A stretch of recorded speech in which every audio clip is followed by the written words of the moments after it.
ఈ బడ్జెట్లో తయారు చేసినటువంటి అనేక స్కీములకి రావాల్సిన నిధులు అందకపోవటం వల్ల ఆయా వర్గాలు బడ్జెట్లో నిధులైతే కేటాయించారు కానీ దాని నిధులు రిలీజ్ కానీ ఆ రిలీజ్తో వారు పొందాల్సినటువంటి ఉపశమనం కానీ పొందలేకపోయారని చెప్పడం కోసమే మేము చాలా సందర్భాల్లో ఉన్న వాస్తవ బడ్జెట్ని తీసుకొని రావాలని గతంలో కూడా మాట్లాడాం. నేను గతంలో ప్రతిపక్షంలో కూర్చున్నప్పుడు కూడా ప్రతి బడ్జెట్ సమావేశంలో బడ్జెట్ మీరు వేసే అంచనాకి ఖర్చు పెట్టేదానికి చాలా పెద్ద ఎత్తున వ్యత్యాసం ఉంది. ఈ వ్యత్యాసం వల్ల చాలామంది ప్రజానికం నష్టపోతూ ఉన్నారు. ఆ నష్టపోయేటువంటి ప్రక్రియ సరైనది కాదని చాలా సందర్భాల్లో అక్కడ కూర్చొని కూడా చెప్పాను. కావాలంటే నేను ఆ మాట్లాడినటువంటి ఆ బడ్జెట్ స్పీచ్ని కూడా తీసుకొని వచ్చాను అధ్యక్ష. నేను వాటిని కూడా ఉదాహరిస్తాను. దీంట్లో నేను స్పష్టంగా మేమేం చేశాము, ఈసారి అనవసరమైనటువంటి భేషజాలకు పోకుండా అసలు వచ్చే ఆదాయం ఎంత, మనం ఎంతవరకు సహేతుకంగా ఖర్చు పెట్టగలం, వచ్చే ఆదాయం ఎంత, కంపల్సరీ ఖర్చు పెట్టాల్సింది ఎంత, ఇచ్చినటువంటి హామీలకి మనం ఎంత చేయగలం అనేది ఆలోచన చేసి చాలా సహేతుకంగా ఈ బడ్జెట్ ప్రిపేర్ చేసాం అధ్యక్ష. జనరల్గా అయితే బడ్జెట్ మనం గత 10 ఏళ్ళుగా చూస్తూ ఉన్నాం. గత 10 ఏళ్ళుగా చూసిన ప్రక్రియ ఏంటంటే ప్రతి సంవత్సరం ఆదాయం ఉన్నా లేకపోయినా గతంలో ప్రకటించినటువంటి బడ్జెట్కి అదనంగా ఒక 20% బడ్జెట్ని పెంచుకుంటూ పోయారు తప్ప ఆ గతంలో ప్రవేశపెట్టినటువంటి బడ్జెట్ రియాలిటీలోకి వచ్చిందా లేదా, ఆదాయం వచ్చిందా లేదా, ఖర్చు చేశామా లేదా అనేది కూడా చూసుకోకుండా బడ్జెట్ ఎస్టిమేషన్స్ గత సంవత్సరం ఏది ఉంటే దానికి ఇంకో 20% పెంచుకుంటూ పోయారు. అలా పోతూ చేసినటువంటి బడ్జెటే ఈ 10 సంవత్సరాలు చూసాం. మేము ఈసారి అలా చేయదలుచుకోలేదు. బడ్జెట్ మనం ఏదైతే అంచనాలు వేస్తామో ఆ వేసిన బడ్జెట్ ఖర్చు కూడా దాదాపు ఒక 5% మ్యాక్సిమం ఉంటే 5-6% కంటే తేడా లేకుండా ఉండేటట్టుగా చూడాలనేది మా ఆలోచన. అందుకోసమే మీరు గతంలో బడ్జెట్ మీరు ప్రవేశపెట్టినప్పుడు ఆ బడ్జెట్ దాదాపు ఒక 3 లక్షల కోట్ల దాకా మీరు బడ్జెట్ ప్రవేశపెట్టారు. దాన్ని కుదించి మేము ఈసారి చాలా తక్కువతో బడ్జెట్ ప్రవేశపెట్టినప్పుడు చాలామంది ఎందుకు మీరు బడ్జెట్ని తగ్గిస్తూ ఉన్నారు, ఈ రకంగా తగ్గించడం వల్ల ఇది మీరు సరైన బడ్జెట్ కాదని అంటారేమో, మీరు ఆలోచన చేయండి అని చాలామంది చాలా రకాలుగా కూడా చెప్పారు అధ్యక్ష. కానీ మేము చాలా స్పష్టంగా ఒక మాట చెప్పదలుచుకున్నాం. ఎవరు ఏమనుకున్నా వాస్తవ పరిస్థితులు ప్రజలందరికీ తెలియాలి. మనం ఇచ్చిన హామీలు వచ్చే ఆదాయానికి సరిపోయేటట్టుగా ఉండాలి. అలా ఉన్నప్పుడే రేపొద్దున భవిష్యత్తులో ఇబ్బందులు లేకుండా రాష్ట్ర పాలన జరుగుతుందనే ఆలోచనతోనే మేము 2,75,891 కోట్లకి బడ్జెట్ను ప్రవేశపెట్టాము అధ్యక్ష.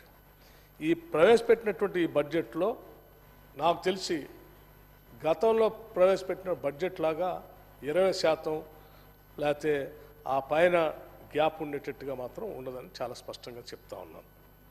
మీరు ఒకసారి ఆలోచన చేయండి అధ్యక్ష. 2014-15 దగ్గర నుంచి మొదలు పెడితే 2022-23 వరకు,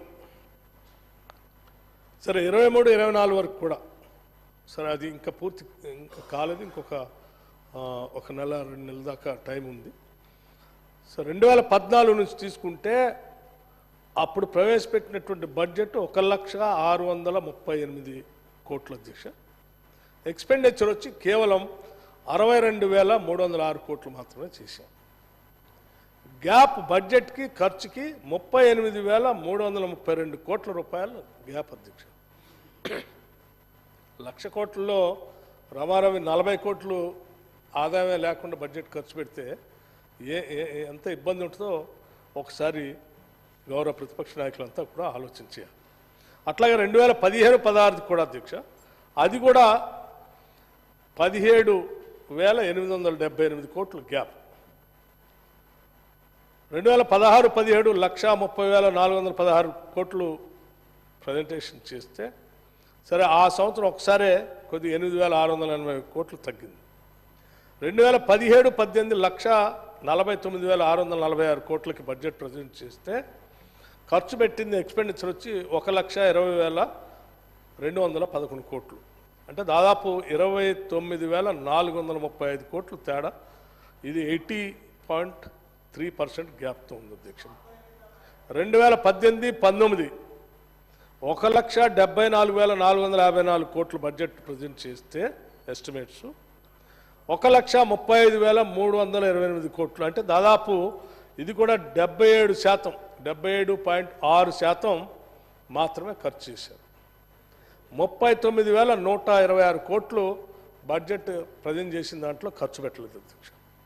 2019-20కి వచ్చి 1,46,492 కోట్ల రూపాయలు బడ్జెట్ ఎస్టిమేషన్ ఇస్తే సరే 1,42,857 కోట్లు ఈ ఒక్క సంవత్సరం కూడా కొంత 3,635 కోట్లు వరకే పరిమితం అయ్యి ఆగిపోయింది అధ్యక్ష. 2020-21కి వచ్చేవరకు మళ్ళీ ఇక్కడికి వచ్చేవరకు 86% మాత్రమే ఖర్చు పెట్టారు. 1,82,914 కోట్లు బడ్జెట్ ఎస్టిమేషన్ వేసి మీరు ప్రజెంట్ చేస్తే కేవలం ఖర్చు పెట్టింది 1,57,000 మాత్రమే, 1,57,547 కోట్లు మాత్రమే. అంటే గ్యాప్ వచ్చి 25,367 కోట్లు ఖర్చే కాదు.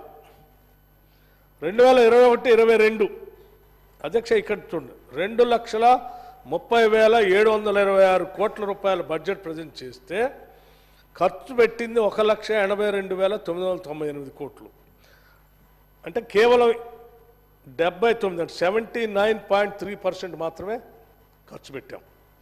47,728 కోట్లు ఖర్చే పెట్టలేదు. 2022-23 2,56,859 కోట్లు అధ్యక్ష ఖర్చు పెట్టింది 2,04,523 కోట్లు, దాదాపు 79.6% మాత్రమే ఖర్చు పెట్టారు. అంటే 52,336 కోట్ల రూపాయలు ఖర్చు పెట్టలేదు. అట్లాగే మొత్తంలో చూస్తే అధ్యక్ష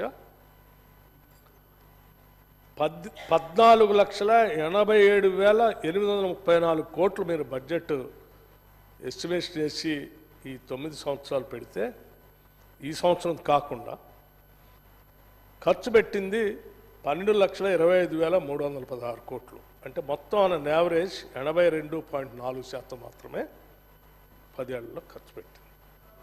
2,62,518 కోట్లు రాబడి లేకుండా ఈ 10 ఏళ్ళలో బడ్జెట్ పెట్టారు. ఇది ఈ సంవత్సరం అధ్యక్ష 2023-24 కూడా నేను చెప్పాను, ఆ బడ్జెట్ ప్రవేశపెట్టినప్పుడు కూడా చెప్పాను, దాదాపు 70,000 గ్యాప్ ఉంటుంది, 70,000 కోట్లు, 70,000 crores గ్యాప్ ఉండేటువంటి బడ్జెట్ని ప్రవేశపెడితే మనం ప్రజలకు ఇచ్చినటువంటి వాగ్దానాలని లేకపోతే అవసరం అయ్యే ఖర్చుని ఎక్కడి నుంచి తీసుకొస్తారు అంటే తెస్తున్నారు, ఎందుకంటే ఆ రాబడి ఉండదు కాబట్టి. ఏం చేస్తారు? అంతిమంగా ఖర్చు పెట్టకుండా ఎత్తేస్తారు.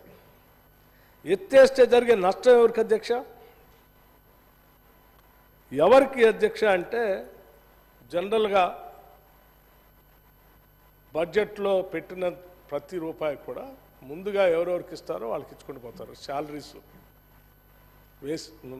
ఎస్టాబ్లిష్మెంటు, అప్పులు అంటే లోన్, డెట్ సర్వీసింగ్, వీటన్నిటికీ రావాల్సినవన్నీ పోతాయి.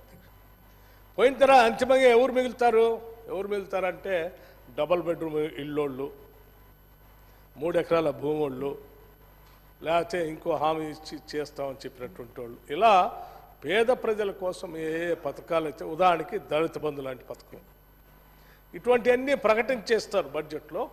అంతిమంగా ఖర్చు పెట్టాల్సినవన్నీ వాటి కోసం ఖర్చు పెట్టి లాస్ట్లో మిగిలిన ఈ స్కీమ్స్ మాత్రం డబ్బులు ఉండవు, ఖర్చు పెట్టరు. చెప్పుకోవటానికి మాత్రం చాలా పెద్ద బడ్జెట్ లాగా ఉంటుంది, వీటన్నిటికీ డబ్బులు కేటాయించినట్టుగా ఉంటుంది. కానీ